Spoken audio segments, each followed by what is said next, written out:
All right, test 1, section 2, 12 through 22. So let's start here with number 12. First off, this passage, it looks like it's about snow, melting snow and things like that. So number 12 is one that's related to a graph. It says, which choice most accurately and effectively represents the information in the graph? So we need to look at this graph down here and how it's used in the passage. But in the end, it's basically you're looking at a graph. You need to make sure what's stated in the passage is accurate. So in terms of the context, we do need to look at the sentence. So it says, starting really honestly way up here. So the size of the ice sheet fluctuates seasonally. In summer, the average daily temperatures in Greenland can rise to slightly above 50 degrees Fahrenheit, partially melting the ice. In the winter, the sheet thickens and additional snow falls, and average daily low temperatures, so this is what we're looking for, average daily low temperatures can drop to as low as what? So we're looking at in the winter, the average daily low temperatures. So I'm going to look in the winter. Basically, obviously, it's just when it's the coldest. So it looks like here we can go down to the average daily lows to about 12 degrees. So it's not going to be 20. It's as low as 12. So if I'm looking here, I can see that answer is going to be B. So it says as low as 12 degrees Fahrenheit. So it can drop. And by the way, as low too, I almost didn't even see that. As low can drop, the low temperature, sorry. The low temperature as low as is a little redundant, honestly. So we don't want to say that either. But if we had a choice, that's what we'd have to make sure we get rid of that. But the only thing with 12 is B, so that's going to be number 12. Next up, number 13 says, which choice most effectively combines the two sentences at the underlined portion? So we have, these two sentences are going to need to become one. In the end, what we want to do is try to find the most efficient and effective way of combining these. So it says, let's see what we got here. Typically, the ice sheet begins to show evidence of thawing in late summer. This follows several weeks of higher temperatures. So here we notice we have some, and this thawing follows, and such thawing follows. When I see those words, that's just too wordy. It's kind of redundant. We've already talked about thawing, so I don't want to say it twice. So I'm not going to pick either B or C because that's just going to be a little bit too wordy. If we just say following, because that's going to be our shortest answer, notice that's going to effectively combine these sentences. It says, typically, the ice sheet begins to show evidence of thawing in late summer, following several weeks of higher temperatures. So 13 is going to be A. 14, looks like we have some transitional phrases. So once we read that sentence, this follows, so it shows evidence of thawing in late summer, following several weeks of higher temperatures. So we start to see some thawing, and what they're saying here is it's a general statement. We start to see some thawing. And then after that, what they say is in the summer of 2012, virtually the entire Greenland ice sheet, oops, I meant to have a highlighter here, underwent thawing at or near its surface by mid-July, the earliest date on record. So what we had stated here is a general statement saying that it starts to show evidence of thawing in late summer. Typically, it starts to show it in late summer. Well, this one was thawing by mid-July, the earliest date ever. So what we have is we have an opposite statement.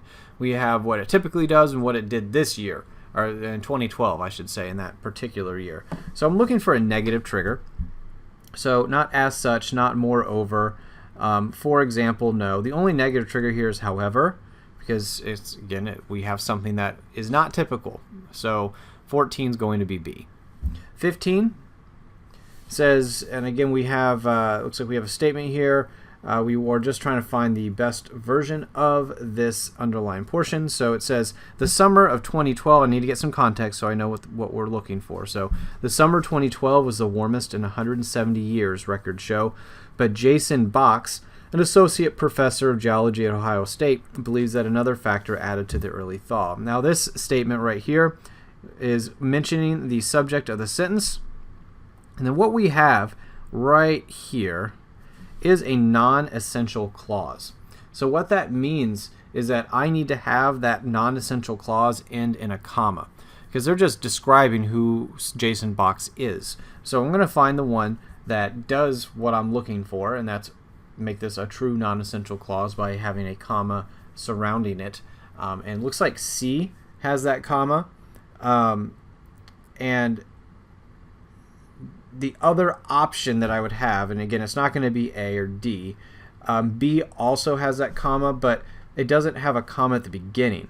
See, that's what it's missing. So we need to have a comma at the beginning and the end of all non-essential clauses. C does that. I should be able to read that sentence without that clause, and it should make sense. But Jason Box believes that another factor added to the early thaw.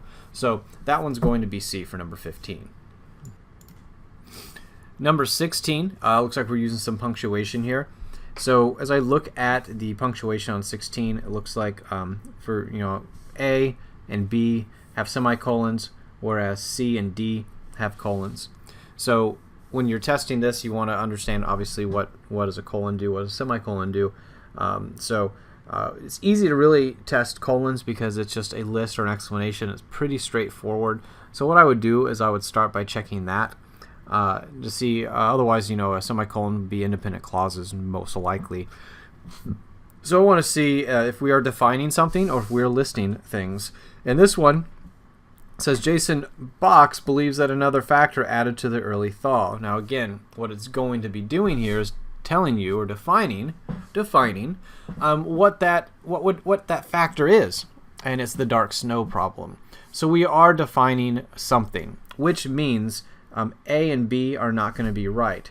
D is just a little excessively wordy. We don't need the word being. Normally you don't want to pick that word anyway, so let's just try to avoid the word being overall. This is a bad word on the SAT. It's not normally right. So try not to pick being unless everything's terrible on a test. Please don't pick it. Okay, 16 is going to be C though. It's your shortest, most clear and concise answer. Moving on to number 17. This one says, according to Box, a leading Greenland expert, tundra fires in 2012 from as far away as North America produced great amount of soot. Some blank drifted over Greenland in giant plumes. So in this one, it's really testing dependent clauses. And there's certain words that you should be using here together. So when you look at this one, we have some of it, or would you say, again, and that's going to be obviously the original answer, which is not going to be correct, by the way. But the next one says, as far away North America produced great amount of soot. Some soot is a little bit redundant. So we're not going to say soot. We just said soot. Now, next up, what we have is some of which.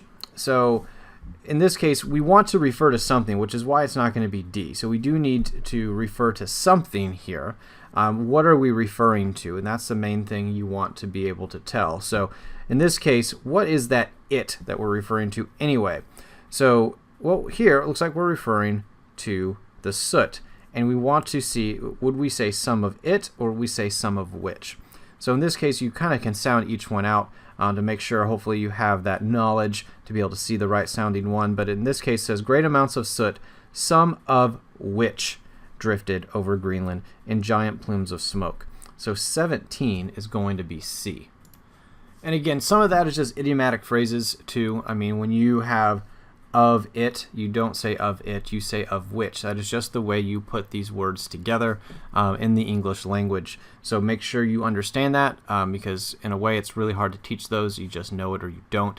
And so that's why 17 again is C.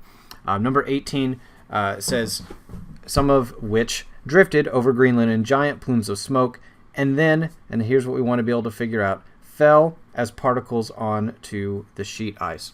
So if you look at these, a lot of this is really testing tense, verb tense. We have, some fell, falls, will fall, had fallen. So we want to get the tense right. So if you look at the previous portion of the sentence, we had drifted.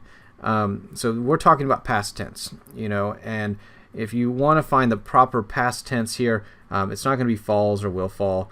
And then we just look at had fallen or fell. In this case, 18 is going to be A, so just be fell to get your proper tense for number 18. And again, you notice that also matches, we have produced and drifted, and then it's kind of a little bit of parallelism as well with the verb structure. So again, just make sure you're checking those because it needs to remain consistent within the sentence. So that moves us on to number 19. And this one we have, we have scientists have long known that soot particles facilitate melting by darkening snow and ice, limiting blank ability. So what we want to say, what are we talking about? What is it that we're referring to? Well, in this case, it refers to soot particles. Soot particles is going to be plural. So what we know, it's not going to be singular, which means A and B are automatically ruled out. There is a place, so that's not going to be representative, the right plural form. We should be picking the proper plural form here, which is going to be D for number 19. Number 20 says which choice best completes the description of a self-reinforcing cycle. So we need to, again, complete the description of a self-reinforcing cycle. So let's see what it says, because we have to complete it. So let's see what it says up to that point in the sentence. So as this ice melts, the land and water under the ice become exposed. And since land and water are darker than snow, the surface absorbs even more heat, which blank. So what we have here is we have a cycle here where ice melts, land and water is exposed, and then since it's darker, it absorbs more heat, which probably means more ice will probably melt. And again, you kind of go to that. It says, is that related to rising temperatures? No, that is more of a result, more so as as the reason temperatures rise. That's not causing temperatures to rise. It's causing more snow to melt, but not the temperature itself to rise. So it's not going to be B either, raising the surface temperature. Does it begin to cool at a certain point? No, it just makes the snow melt more, which is what D says. So 20 should be D. 21. Here we're just looking for grammar. That's it. So in this one, you just want to see, I can see kind of looking at the answer choices. A lot of these are very similar. Some, like answer choice C, adds some extra words. It looks like so does D a little bit. So let's just kind of see. It looks like we got some redundancy possibly here. So reading starting at sentence number 3. These are numbered because 22 is coming up. But it says the pattern observed in 2012 may repeat. So here I can see this already. May repeat itself again. Now again, using the repeat and then again is a little redundant. So I'm not going to pick A. So now I kind of look at the other answers. I want to find one that says the same thing as the original, but isn't repetitive in its wordiness. So when you look at B, it says that's the shortest one, so I'd see if that works. The pattern box observed in 2012 may repeat itself. And again, this one does have the comma, so I still have the comma there, with harmful effects on the Arctic ecosystem. So that one is actually pretty short. You'll also look at like C, it says damage and harmful effects, which is repetitive anyway. And then you're changing the meaning with D. It may repeat itself possibly. So that doesn't really need to be there. So B is going to be shorter. D kind of changes the meaning of the sentence, so we don't want to do that. So 21 is going to be B. Then finally we got 22. It says to make this paragraph most logical, sentence 4 should be placed where? So I'm going to look at sentence 4 first. It says Box is currently organizing an expedition to gather this crucial information. So in this sentence, what I noticed, and again, you're going to have to read the sentence before and the sentence after of everywhere you end up placing this.